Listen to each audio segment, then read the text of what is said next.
Well, it's been about 20 years since I've known David, and we're having David Walker, folks, former U.S. Comptroller General, and over with both different parties, so it's not like one party. And I remember, David, we saw each other in 2012 when you were in Chapel Hill, North Carolina. You were on your 10 million a minute bus tour. Remember that day? I remember it. It's worse now. I know. That's what I was telling Thomas and my daughter Carrie, who's my summer intern here. I told those guys, I said, I'm going to talk about it being 10 million a minute, and David's going to get mad about that. Now, what is it now, you think, David? Oh, it's over 10. I haven't calculated. Let's put it this way. Back then, our total liabilities and unfunded obligations were 70 trillion. Wow. Now they're 136 trillion plus, and going up rapidly. And so, we've lost control. There's just absolutely no question. When do you think, because Congress, both sides, they meet all the time, and who knows what they do up there, but they never accomplish what they're supposed to. They kick this can down the road. They can't even agree on a spending bill anymore. We keep having these government shutdowns. How are they ever going to agree to pay this debt? Well, first, Congress is very good at doing nothing, and that's okay when things are going well. But when things aren't going well and they're getting worse with the passage of time, it's not acceptable. And it's a bipartisan problem. It is. Whether the Democrats are in charge, the Republicans, they've both been kicking the can down the road. There's only one thing in the Constitution that Congress is supposed to do every year, only one, and that's pass all the appropriations bills on time. The last time they did it was 96. They've only done it 4 times in my lifetime. That's a F minus. So look, here's what it's going to take, Pete. It's going to take a statutory, meaning by law, fiscal commission that will educate, engage the American people on the facts, the truth, the tough choices, solicit input, make a package of recommendations for up or down vote in Congress, and secondly, a constitutional amendment that limits how much debt we can take on as a percentage of the economy, absent limited and extraordinary conditions. A constitutional amendment is the only thing that will force the Congress to restore and sustain fiscal sanity. They're not going to, why would they do that? I can't even get folks a lot of times to pay attention to the fact that a Roth IRA is a great place. You pay the taxes now, you put the money away, you never have to worry about taxes again. People don't want to even think about spending or paying money right now. And same thing with Congress. It seems like they can't get enough traction. You tried very hard there in 2012 to get attention. How far up did we get in the polls as far as people being aware of the debt and wanting to get something done? Do you remember? Well, first, I have done Roth transfers last year and this year. Okay, so I believe in leading by example. Okay. Yes. Yep. Secondly, people are getting more concerned about it. And it's not just Main Street America, it's our investors. We're starting to have a supply and demand imbalance. We need to issue a lot more debt, and the appetite for our debt is going down. China has significantly reduced its debt holdings. Other countries are becoming reticent about buying as much of our debt as they have historically. We're having to pay higher interest rates in order to be able to finance our deficits. The second largest expense is interest. The fastest growing expense is interest. And what do you get for interest? Nothing. And so things are changing. I'm about ready to go back on the road again in late 26 and 27, because while these issues won't be a top priority for the midterms, they will be for the 28 election. And I've got a new book coming out this fall that hopefully will be a basis to be able to get people much more informed and engaged. Do you have a title for the book yet? Yes, Saving Social Security and America, Common Sense Solutions. What do you think of the top 2 or 3 solutions people could push their congressmen or women to do now? Well, we need that commission. There are bipartisan bills in both the House and the Senate that hopefully can get moved to the lame duck session. Nothing's going to happen before the midterms. Congress is not going to pass a constitutional amendment. And so we need to go with Plan B. Plan B is what the founders envisioned. The states need to get together, propose an amendment. Congress should have called a state-led convention as far back as '79. They didn't do it. They're stiff in the states. And now I'm trying to get a state attorney general to sue the Congress for failing to call the convention. I think these are very two significant things that are either going to happen or not happen in calendar 2026. And so let's hope that they do. Social Security the trust fund goes to zero in 2032. That's an action forcing event. Medicare Part A goes to zero in 2033. That's an action forcing event. And that's why I say that while it's not going to be a big issue in this year's midterms, it will be in 2028. We need to start tilting the ground on it, turning the heat up. It's right when I was supposed to start getting Social Security at 67 when you start messing with everything. I hear you, my friend. By the way, the 67's probably going to go up 1 month a year over 24 years. Wow. Yeah. Well, I mean, they That's can't a afford to pay prediction. us. We're living longer, and it's we don't have that money there. It's not there. So the Roth IRA, it makes a lot of sense now because at least we know what the tax rates are now, and if we put it in a place that the government supposedly can't touch, I mean, how confident are you that they won't try to change those rules going down the road? Well, your grandfather, okay, even if they try to change the rules going, they're not going to do it retroactively. And I do think that the individual income tax rates are as low as they're ever going to be. Yep. And while the problem to be able to put our finances in order are primarily a spending problem, we're going to have more revenues. And the single largest source of revenue is individual income taxes. It's frustrating when we all can see this, but it doesn't seem like Congress really cares. Well, the biggest deficit that we have, Pete, is a leadership deficit. We have too many laggards, not enough leaders, too many people living for today rather than help create a better tomorrow. The sad thing is for the first 200 years roughly of our republic, we believed in the concept of stewardship, which is not just generating positive results today, not just leaving things better off when you leave them when they came, but leaving things better positioned for the future. We've abandoned that. And my generation, the baby boom generation, is not discharging that responsibility. We're mortgaging the future, reducing investments in the future. That's not, that's not prudent or appropriate. And so that's why I'm in the fight. I'm trying to change that. Not for me. I'm okay. My kids will be okay. I'm concerned about my grandkids and future generations. I'm writing a series of books now. Each one has 15 people in it, and it's called Grow It or Blow It. And it's about like people you remember in the past, like the Commodore Vanderbilt, all the famous people, the big millionaires and billionaires who made the money, and within 3 generations, many of their fortunes they left was gone because the grandkids never saw mom and dad working as hard as they did. The kids usually kept it alive for the most part. It's the grandkids because they didn't see all the sweat and equity that went into building this empire, and so fast the empire disappeared a lot of times. And that's what's happening here with our government if we're not careful. Our whole U.S. system could go the same route as some of these inherited wealth folks had the trouble with. Well, we need to learn from history. We need to learn from others. There are plenty of superpowers that have existed in the past that no longer exist. The leading indicator on the way up is economic power. The leading indicator on the way down is loss of economic power.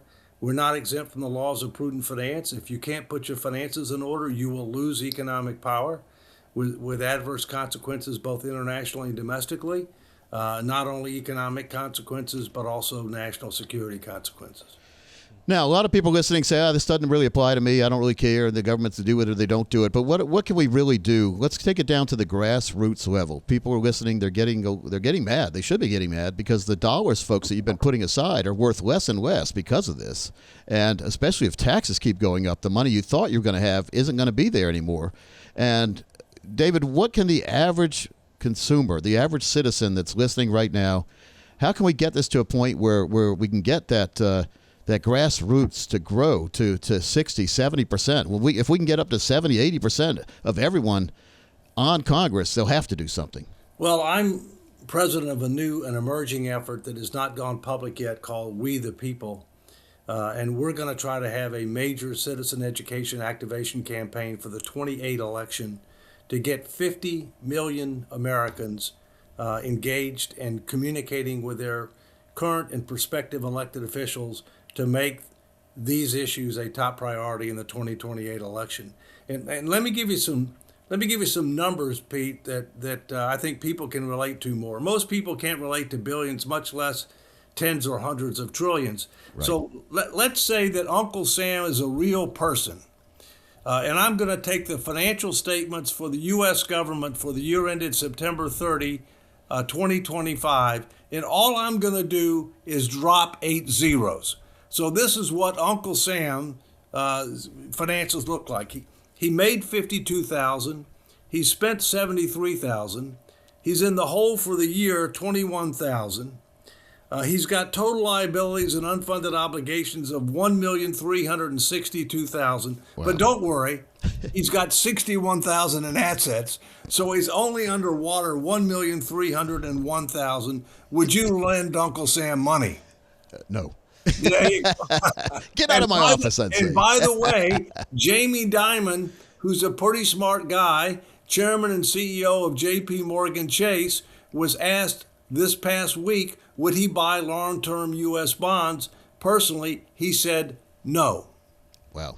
It's just frustrating when we talk about these kind of things. And folks, if you're interested in finding out, how to get that Roth conversion started, because, you're going to have to pay taxes when you convert the money from a regular IRA or 401k or 403b or thrift savings plan over to a Roth.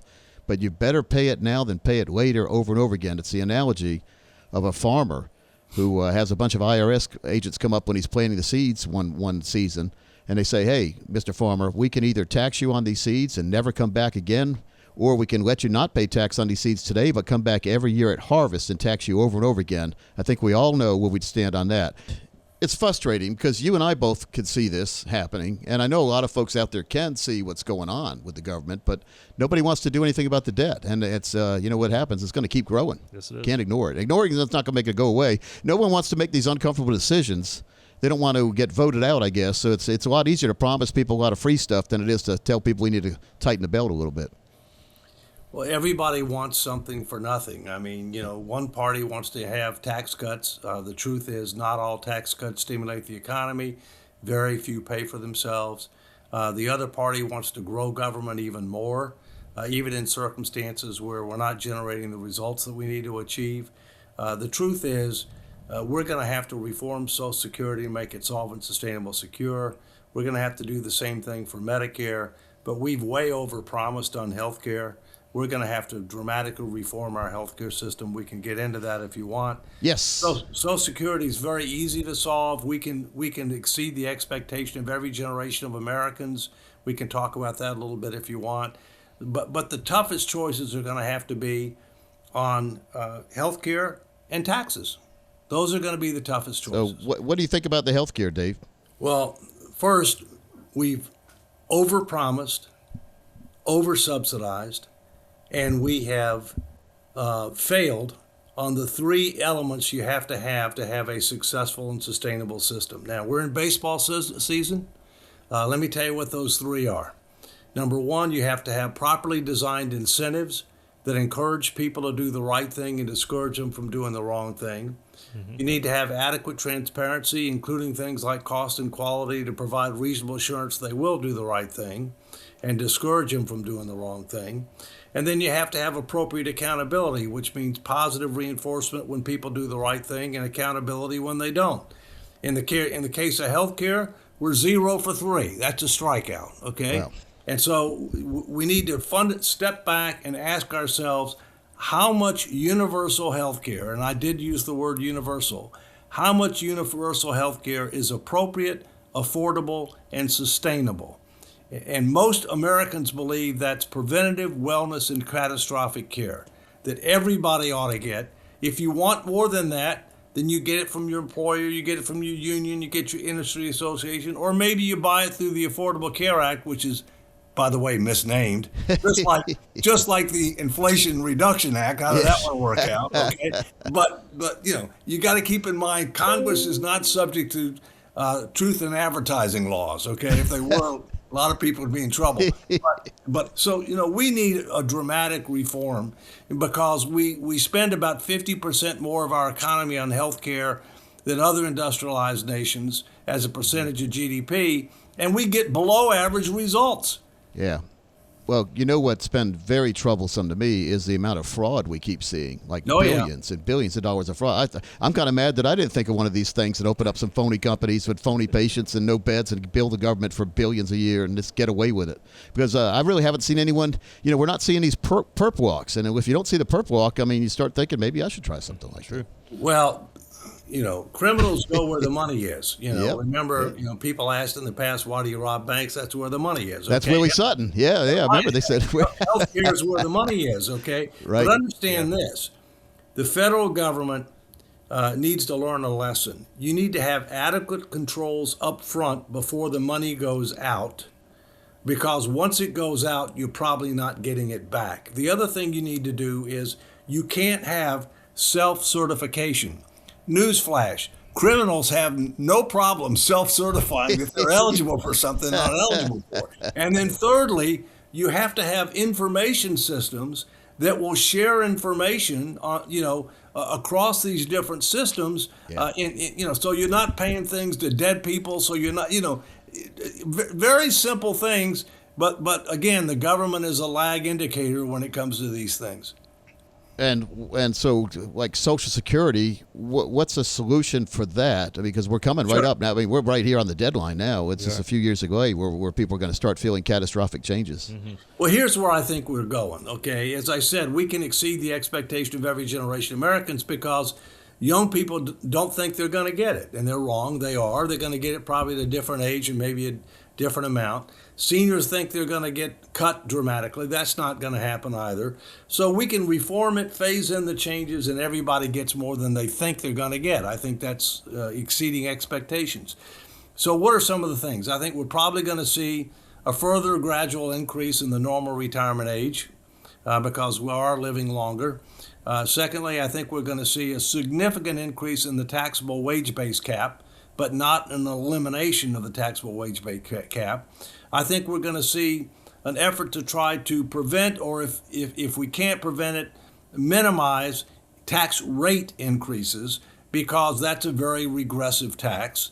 I think we're going to see adjustment in the benefit formula, so we end up keeping more people out of poverty, but we don't turn it into a means-tested welfare program, but upper middle and upper income individuals get somewhat less of a replacement rate than otherwise. I think we're going to see changes in the cost of living formula, if you will. And I think we're also going to see, for people that don't have an employer-sponsored retirement plan, an automatic savings supplement that would come on top of the reformed defined benefit system. And I think we'll keep the defined benefit system because most everything else you have in the retirement world is defined contribution, where the individual ends up bearing the investment risk.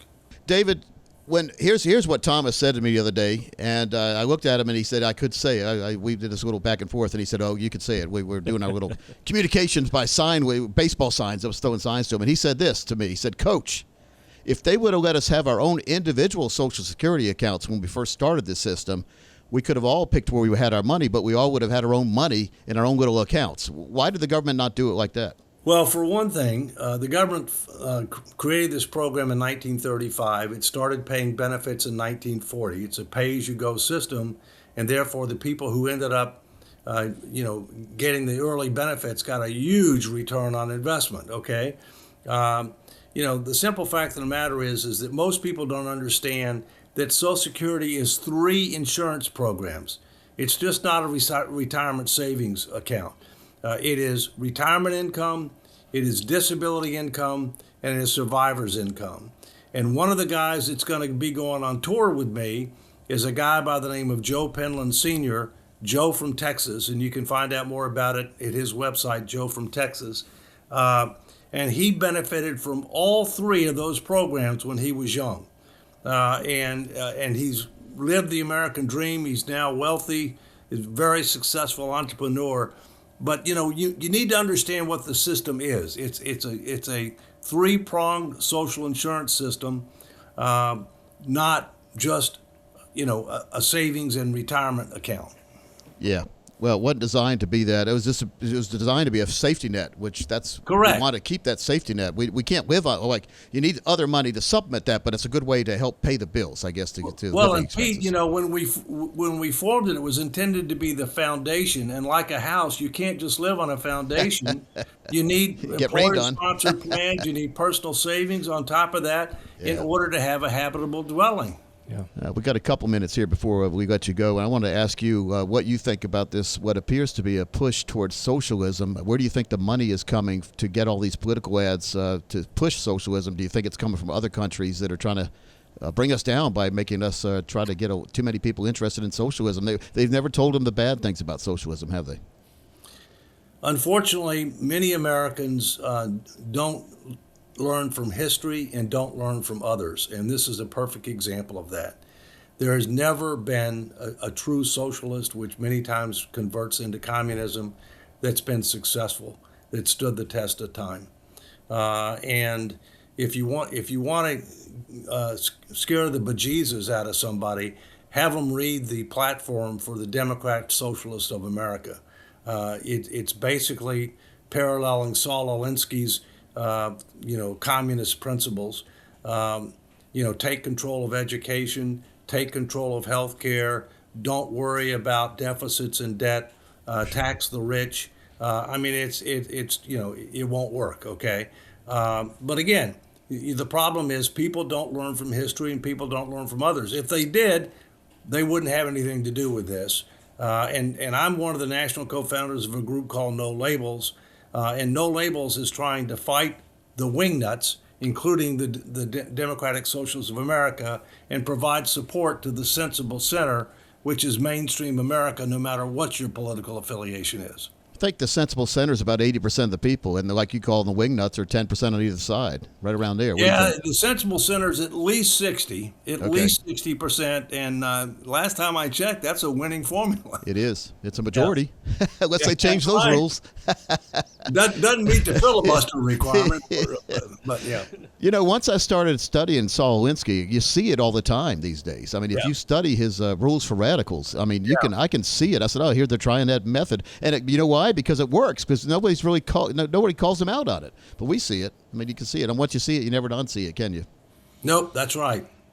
Folks, his name is David Walker. David, when is the book coming out, and when is the tour? When is the tour I think starting? the book will probably come out on Amazon around October time frame, and we're going to start doing some events later this year and continuing into 2027, because, as I said, this is not going to be a big issue for the midterms, but it will be and must be for the 28 election. Well, when the book comes out, we're going to have you back on. How's that? That'd be great.